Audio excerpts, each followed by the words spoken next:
안녕하세요. 레차트 감자쌤입니다. 오늘은 오랫동안 준비한 아티스트를 소개해드릴까 해요. 이분은 세계적으로 가장 유명한 한국 출신의 작가입니다. 현대적인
는 백남준이라는 이름을 이제 전세계, 아니 어쩌면 우주 너머로도 알리게 되었습니다.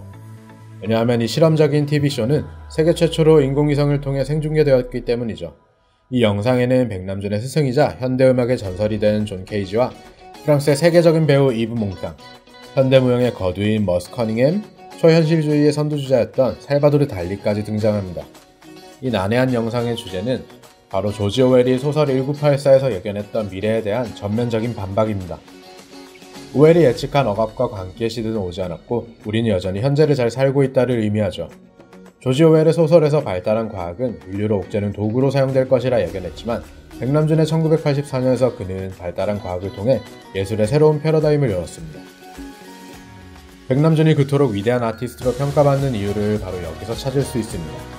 이 동양인 아티스트는 35년 전 전 세계를 대상으로 자신의 예술 세계를 펼쳐보였고 그 주제는 자그마치 영미권의 전설적인 작가를 대놓고 저격하는 내용이었죠. 이 작품을 통해 백남준은 마침내 국내에도 제대로 소개되었습니다. 그는 이미 해외에선 유명 아티스트였지만 정작 한국에선 아는 이가 드물었습니다. 한국 출신의 작가를 오히려 역수입하게 된 거죠.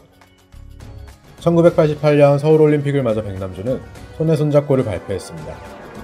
올림픽의 기치처럼 전세계 모든 문화를 연결함으로써 냉전시대의 종말을 상징하고자 했죠.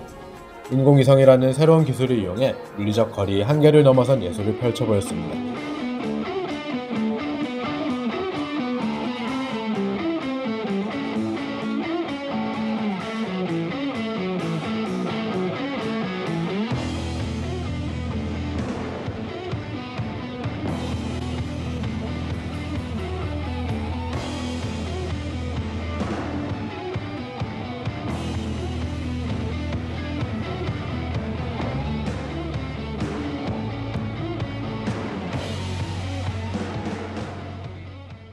그리고 같은 해 9월 국립현대미술관 과천관 로비에 국내에서 볼 수 있는 가장 대표적인 작품인 다다익선을 설치했습니다. 개천절을 의미하는 1000세개의 CRT 모니터가 높이 18m의 5층 탑 형태로 쌓여있죠. 이는 올림픽을 계기로 한국이 새롭게 태어난다는 의미와 새로이 개관하는 국립현대미술관의 자존감을 높여주려는 의도였습니다. 또한 다다익선의 뜻은 과학기술의 발전으로 이루어질 양적 확대를 의미하기도 합니다. 이를 통해 새로운 커뮤니케이션의 장이 열리고 작가와 관객이 참여를 이끌어낼 수 있다는 그의 신념이 반영된 것이죠. 다다익선은 기술을 통해 서로를 더 많이 이해하고 더 많이 공감하는 사회를 꿈꿉니다. 30년째 국립현대미술관 과천관의 상징처럼 자리하고 있는 이 탑은 안타깝게도 현재는 작동을 중단한 상태입니다. CRT 모니터의 특성상 이제는 그 부품들이 한계에 달했고 이 작품을 꺼진 채로 둘지 아니면 LCD 모니터로 교체할지에 대한 논의가 진행 중이라고 하네요. 그리고 그는 언제나 새로운 기술에 대해 끊임없이 탐구해왔습니다. 역사적으로 많은 예술가들이 기술의 변화에 대해 거부 반응을 보였지만 백남준은 기술과 예술의 화합을 꿈꿨습니다. 이를 위해 전자회로는 물론 컴퓨터 코딩까지도 직접 배웠죠. 백남준이 꿈꾸던 다다익선같이 거대한 커뮤니케이션의 장이 어쩌면 우리가 보고 있는 이 유튜브일지도 모르겠다는 생각이 듭니다. 물리적인 거리와 시간의 경계가 완전히 사라졌고 누구나 작품의 제작자이자 소비자가 될 수도 있죠. 그리고 수많은 사람들이 유튜브를 통해 소통하고 있기도 합니다. 지금은 고인이 된 그가 내려다보고 있을 세상이 바로 언제나 그가 꿈꾸던 미래이지 않을까요? 그는 1996년 뇌졸중으로 쓰러져 왼쪽 신경이 마비되기도 했지만 이후에도 왕성한 활동을 펼쳤습니다. 2004년에는 9.11 테러의 희생자들을 추모하는 메타 9.11을 발표했고 뇌졸중 후유증으로 잘 움직이지 않는 몸을 이끌고 펼친 퍼포먼스로 미국 예술계의 뜨거운 호평을 받기도 했죠. 이 작품을 발표하고 2년 뒤인 2006년 그는 마이애미의 자택에서 평온하게 눈을 감았습니다. 영상 시작에서 언급했던 것처럼 그는 친일파의 아들로 태어났지만 일평생 해외를 떠돌며 자신만의 예술을 펼쳤습니다. 이를 통해 한국의 문화를 알리기도 했고 반대로 해외의 훌륭한 예술 문화들을 들여오기도 했죠. 아티스트이자 문화 상인이었던 백남준은 한국의 예술을 세계로 진출시킬 발판을 직접 마련하기도 했습니다.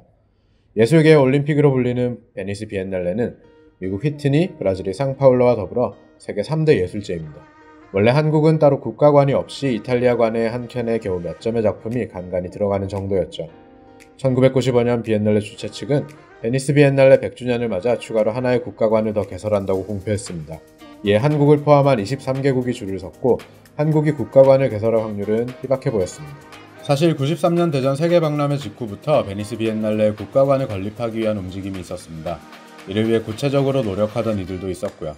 그러던 와중 운 좋게도 한국 출신의 세계적인 아티스트 백남준이 등장했죠. 직전 회차 베니스 비엔날레에서 백남준은 독일의 대표로 참여했었습니다.